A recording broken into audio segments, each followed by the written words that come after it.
Príkazy v programovacom prostredí Imagine obsahujú aj číselné údaje premennej veľkosti. Napríklad príkaz dopredu 100 udáva, o koľko korytnačích krokov má korytnačka kráčať dopredu. Tento číselný údaj je vlastne číselný údaj premennej dĺžky a podobne si môžeme aj v našich vlastných príkazoch vytvoriť takéto premenné číselné údaje. Naprogramujme si teraz náš vlastný príkaz štvorec.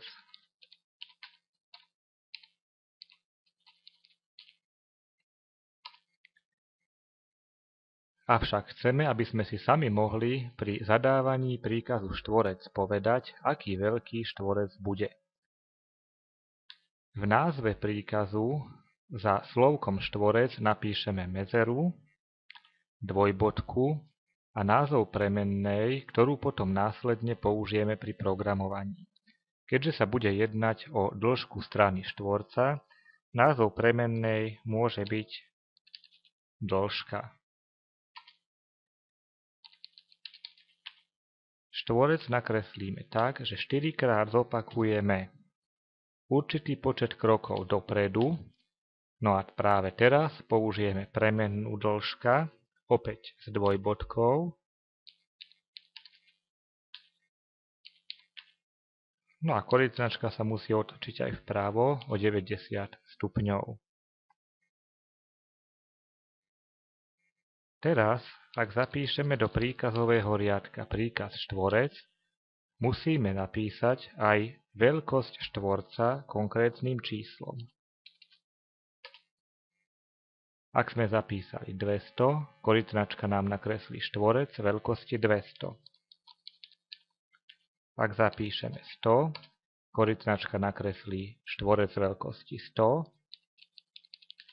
No a ak by sme žiadny číselný údaj nezapísali, korytnačka nás sama vyzve dialogovým oknom, aby sme uviedli, akú dĺžku strany štvorca chceme zvoliť.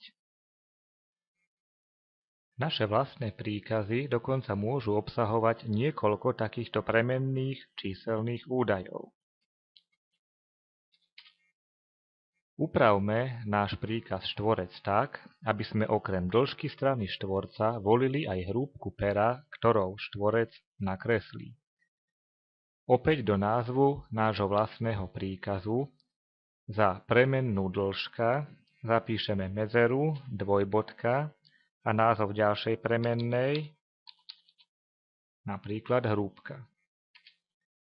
Predtým, ako korytnačka začne kresliť štvorec, nech si nastaví hrúbku pera na hodnotu premennej hrúbka.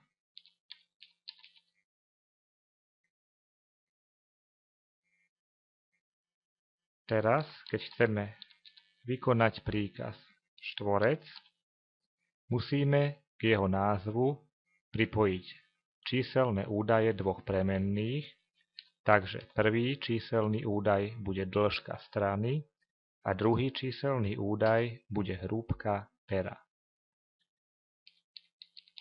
Opäť, ak by sme priamo sami neudali tieto hodnoty premenných, korytnačka nás k tomu vyzve dialogovým oknom, takže napríklad dĺžka 150, hrúbka 10 a korytnačka nám takýto štvorec nakreslí. Hodnoty premenných však nemusia byť iba číselné údaje. Môžu to byť napríklad aj názvy farieb.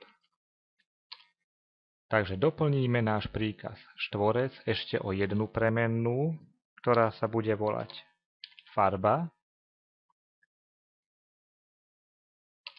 Korytnačka si nastaví farbu pera na takú farbu, ktorú bude udávať premenná s názvom farba.